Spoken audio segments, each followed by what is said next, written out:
Guys, so ito nga pala. So ayan, kung nakikita nyo yun, ang dami maliliit. Tignan nyo kung gaano kadami yung maliliit na yan. Ayan, nakalutang pera yung mga malalaki. Ayan, ang dami. Ang dami. Hindi nakita nyo. Ayan. Ano kasi sa ano eh. Sa sikat ng araw.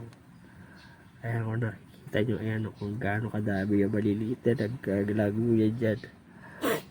Sa mahigit 50 plus yung maliliit na yun, pera pa yung malalaki. So ayan lang maganda sa gapi, kahit maliliit pa yan, no? Mga puntis na yung ibang maliliit dyan. So nalipat na natin yun, so papalitan natin ito ng tubig.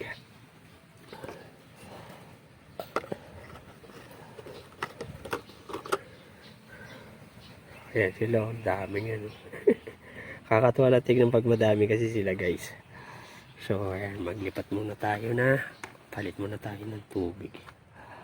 Ito itong mga roundwork na to eh, lagay muna natin dito para maganda rin yung taguan nila kasi para ano, tsaka yun sa init, mainit kasi ngayon.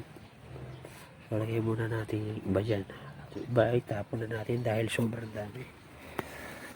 So ayan, so tapusin ko na muna kasi hindi natin mabibit dito. Wala kasi maghahawak ulit ng ating ginagamit na cellphone pangkuha.